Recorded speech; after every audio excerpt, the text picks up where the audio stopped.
THR ini sejalan dengan zakat fitrah. Zakat fitrah, zakat yang diwajibkan bagi setiap muslim dikeluarkan menjelang hari raya. Tujuannya adalah memberikan bantuan kepada kaum duafa agar bisa berhari raya. Jadi THR sangat dianjurkan karena selaras dengan hukum zakat fitrah. Demikian di hadis Nabi SAW,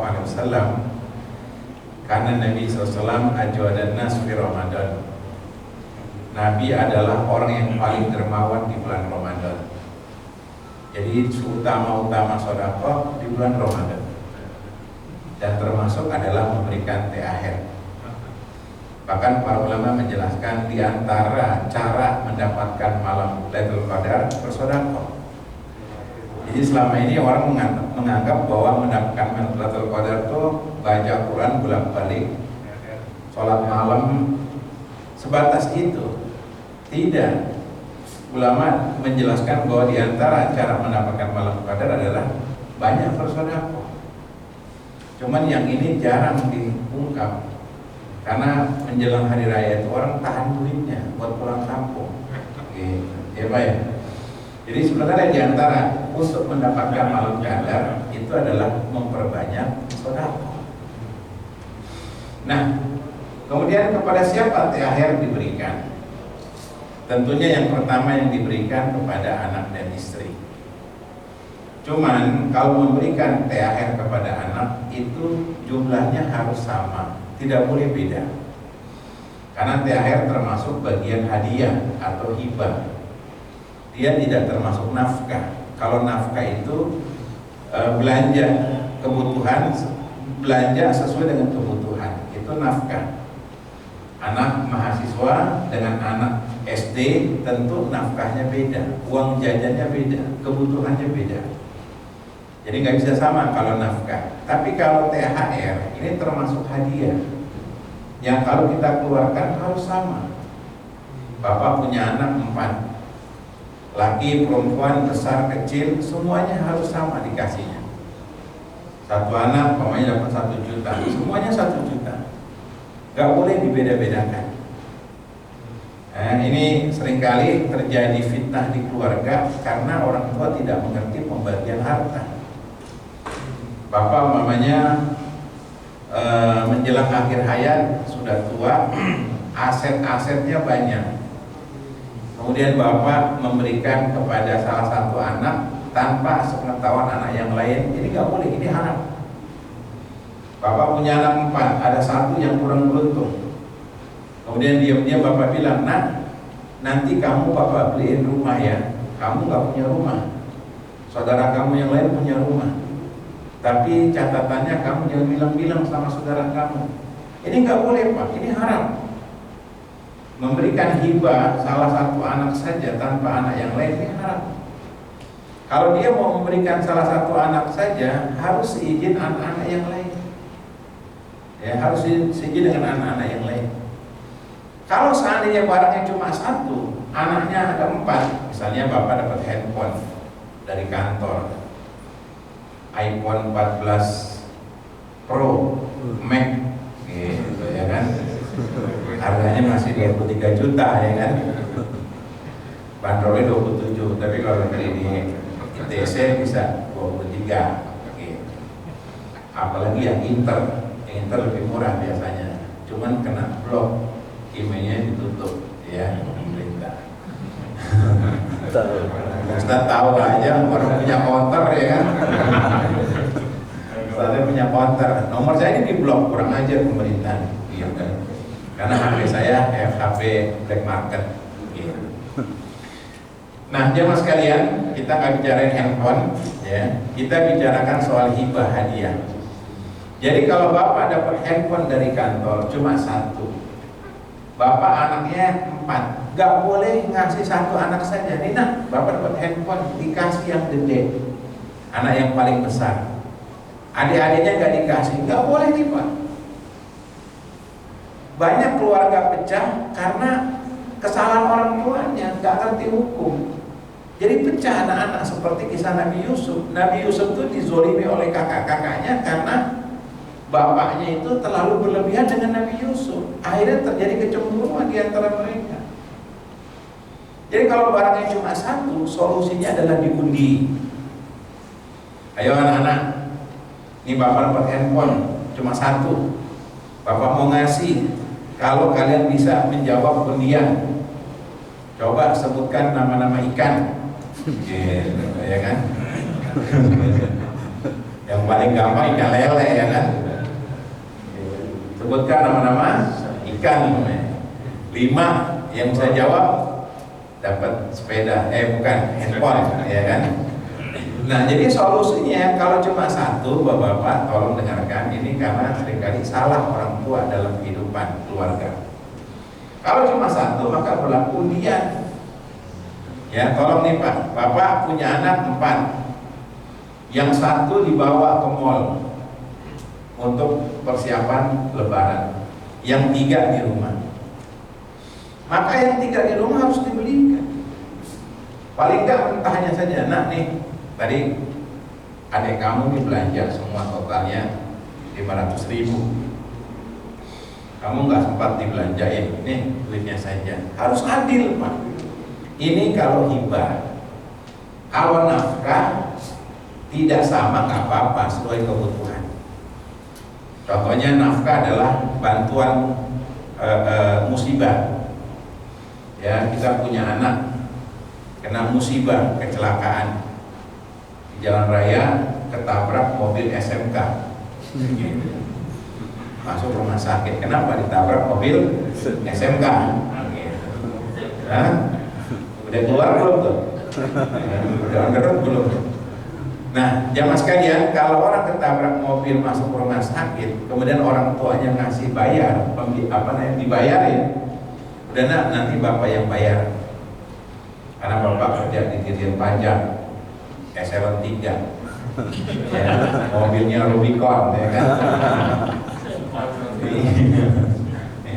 Yang nabrak SMK, ya nggak ada apa-apanya lah. Nah, bapaknya ngasih 50 juta bantuan pengobatan ini, nah, bapak bantu.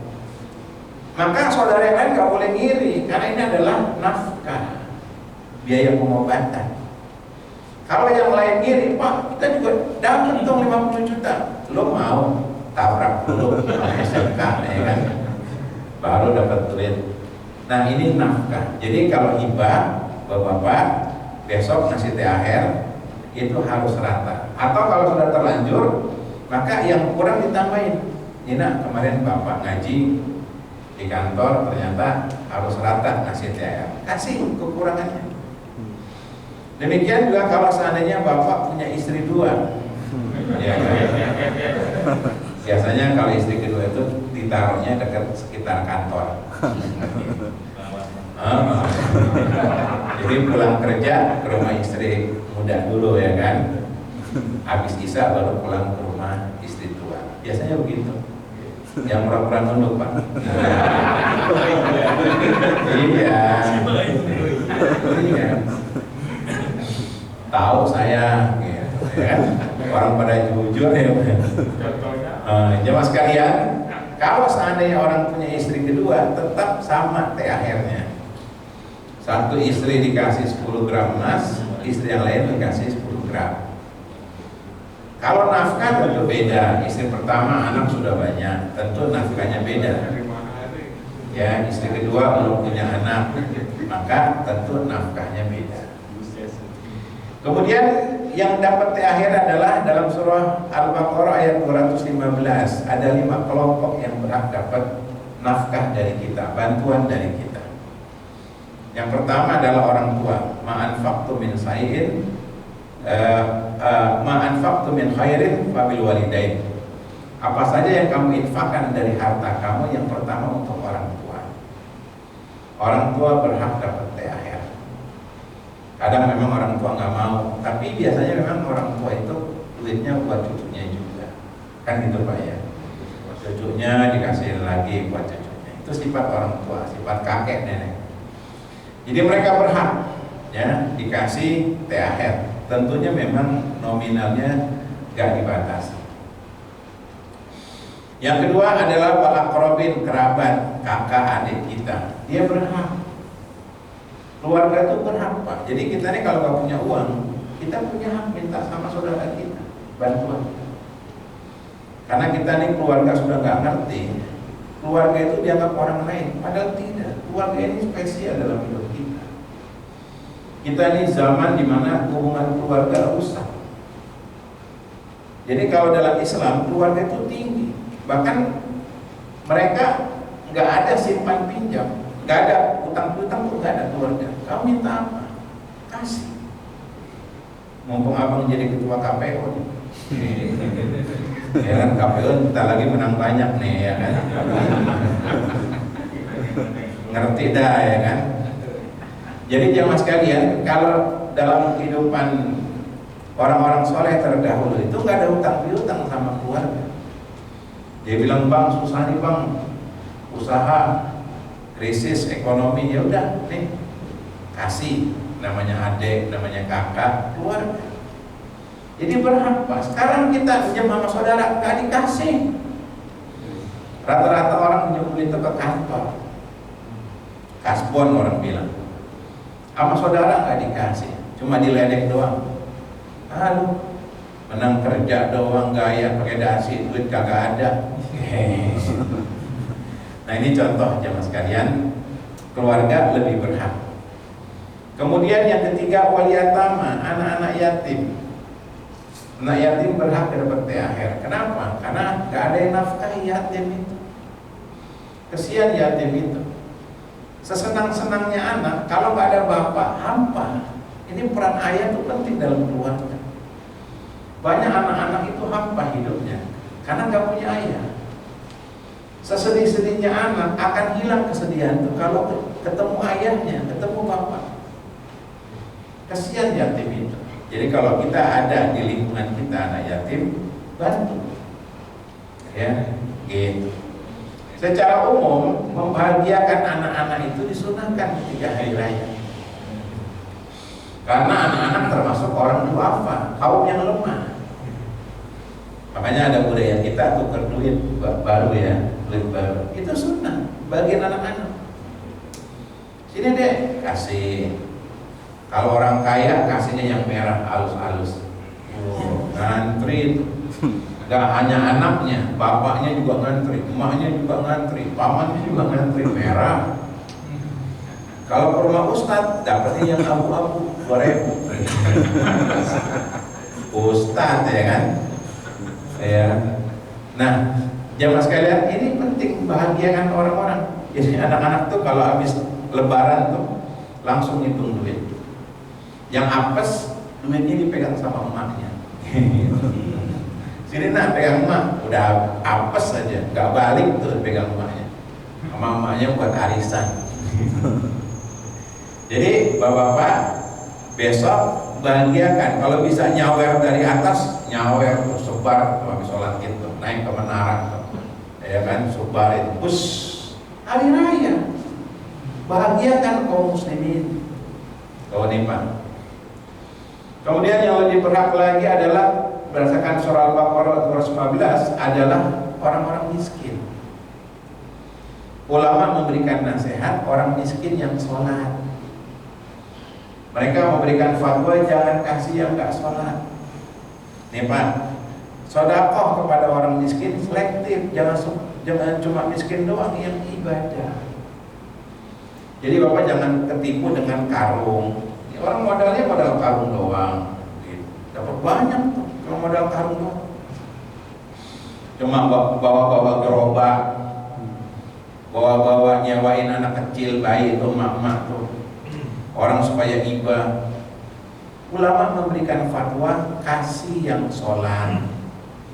Makanya bapak-bapak kalau mau ngasih THR di masjid, kaum muslimin yang ada di masjid, fakir miskin yang di masjid yang sholat. Kayak di Jeddah itu, di Jeddah ada masjid.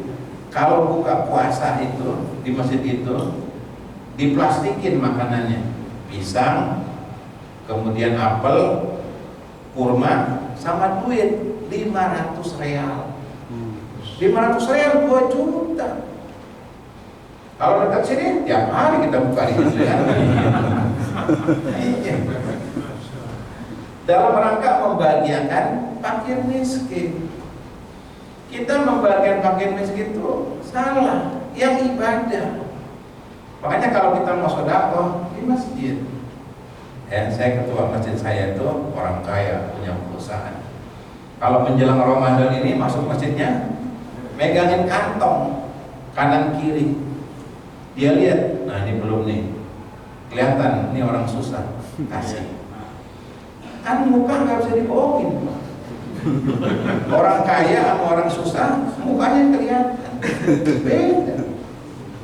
Kelihatan, kaki juga kelihatan. Kalau sholat kakinya melar, itu orang susah. Biasa pakai sendal jepit ya. Kalau lancip, ini orang kayanya ya, biasa pakai sepatu. Beda memang kelihatan. Gestur, iya Pak, orang kaya orang susah gesturnya beda gesturnya. Gitu. Jalannya beda. Kalau orang susah tuh kalau jalan diseret kan berarti orang susah. Iya. Karena jalannya sambil mikirin nasib. Seret makanya orang susah. Jadi kalau orang jalan diseret jadi orang susah tuh. Kasih yang sholat. Nah kita hari ini kadang ketipu, banyak penipu Pak. Pengemis itu pintar, makanya ketika pembagian zakat itu masjid rata-rata digabung oleh pengemis. Kasih yang sholat, kasih yang ibadah. Ya, jadi jangan Bapak nih kalau bayar THR itu nggak usah kasih yang banyak orang, satu orang tapi selektif.